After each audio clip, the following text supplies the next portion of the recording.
अस्सलाम वालेकुम पाकिस्तान। हमीद नकीबी आपकी खिदमत में हाजिर है। नाज़रीन, अगर दुनिया के नक्शे पर एक मुल्क को सुर्ख दायरे पर निशान ज़दा किया जाए जिसके नीचे तेल के समुंदर हों, गैस के पहाड़ हों, जिंक हो, तांबा हो, लोहा हो और आज के दौरे जदीद के लिए कंप्यूटर चिप से लेकर मिज़ाइलों तक के लिए दरकार रेयर अर्थ मिनरल्स की दौलत हो और जिसके जोग्राफियाई पोजीशन आलमी तवानाई की शहरग पर हो, तो फिर दुनिया के बड़े बड़े शिकारी ममालिक के मुंह में पानी तो आता है और वो इस पर कब्ज़े के लिए कोशिशें करते हैं।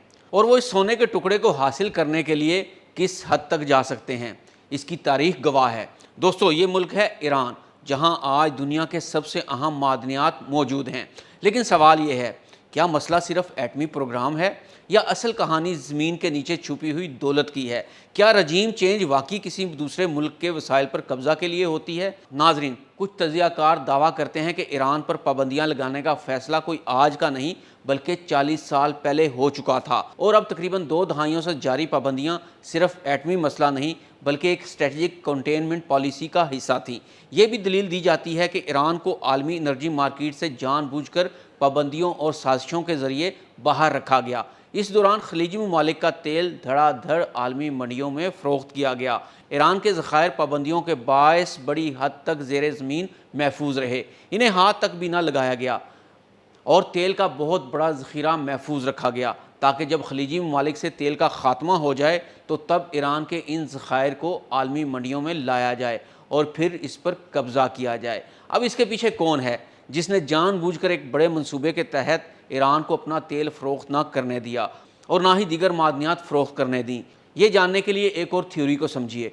दिफाई और माशी तजियाकार एक और मफरूज़ा पेश करते हैं कि सहूनी ताकतों ने ईरान के तेल पर कब्ज़ा करने का प्लान 40 साल पहले बनाया था, जिसमें पेंटागन का जिक्र भी मिलता है। इस मंसूबे के तहत ये भी फैसला किया गया था कि ईरान को सफारती तौर पर तनहा कर दिया जाए और पाबंदियाँ भी लगाई जाएँ ताकि ईरान अपना ऑयल ना तो निकाल सके और ना ही फ़रोख्त कर सके। लेकिन इस दावे के ठोस सरकारी सबूत अवामी सतह पर दस्तयाब नहीं हैं। ये ज़्यादातर जियोपॉलिटिकल तज्ज़ियों और स्ट्रेटजिक मफरूज़ात पर मबनी बहस है।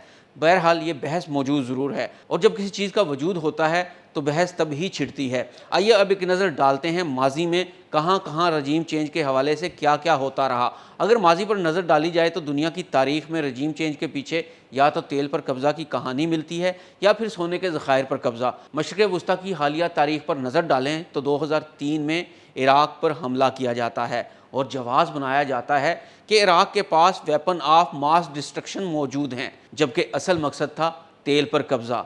बिल्कुल ऐसे ही 2011 में लीबिया पर नेटो ऑपरेशन किया जाता है और सरकारी मौक़िफ़ इख्तियार किया जाता है कि इंसानी हकूक़ का तहफ़्फ़ुज़, जबकि इसका नतीजा क्या निकलता है?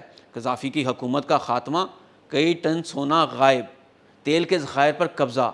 यहाँ रजीम की तब्दीली से 2 फ़ायदे हासिल किए गए, एक मुल्की वसाइल पर कब्ज़ा और दूसरा क़ज़ाफ़ी की शहादत से इस्लामी इत्तेहाद का ख़ात्मा किया गया।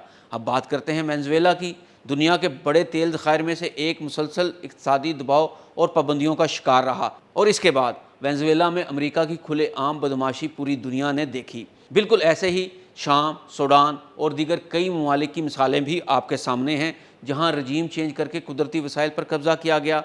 तो नाज़रीन, अब बात करते हैं ईरान की। ईरान में रजीम चेंज की कोशिश सिर्फ तेल के हसूल के लिए नहीं बल्कि इसके पीछे छुपे हैं बड़े बड़े राज। दोस्तों, ईरान की असल ताकत, ईरान के पास तकरीबन 9% आलमी तेल ज़खायर और 17% आलमी गैस ज़खायर मौजूद हैं। ख़ास तौर पर साउथ पार्स गैस फील्ड दुनिया का सबसे बड़ा गैस फील्ड समझा जाता है। लेकिन असल गेम सिर्फ हाइड्रोकार्बन तक महदूद नहीं। ईरान एक मादनी सुपर पावर है। ईरान के पास जिंक के बड़े ज़खायर, तांबे की आलमी सतह की कानें, लोहे की मजबूत पैदावार, सोने और क्रोमाइट के ज़खायर और सबसे अहम रेयर अर्थ मिनरल्स की मौजूदगी।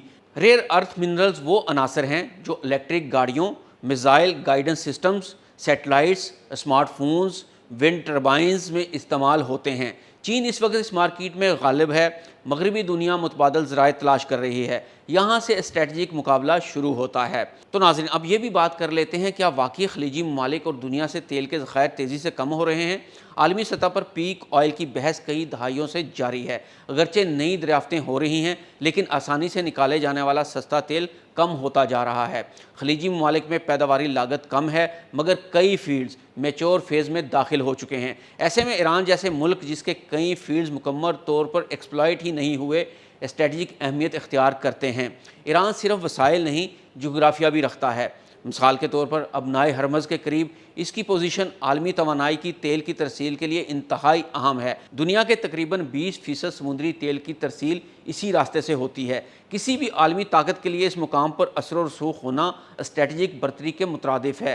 بالکل ایسے ہی ریئر ارتھ منرلز مستقبل کی جنگ ہو سکتی ہے۔ آج کی جنگ صرف تیل پر نہیں لڑی جا رہی، آج کی جنگ بیٹری ٹیکنالوجی، مصنوعی ذہانت، کوانٹم کمپیوٹنگ، دفاعی نظام کے خام مال پر ہے۔ اگر کسی ملک کے پاس ریئر ارتھ یا اہم صنعتی دھاتوں کے ذخائر ہوں تو وہ اگلی صنعتی انقلاب میں مرکزی کردار ادا کر سکتا ہے۔ ایران نے حالیہ برسوں میں دعویٰ کیا ہے کہ اس کے مختلف علاقوں میں نایاب معدنی ذخائر دریافت ہوئے ہیں، لیکن ان کی مکمل تجارتی سطح پر تصدیق اور پیداوار ابھی ابتدائی مراحل میں ہے۔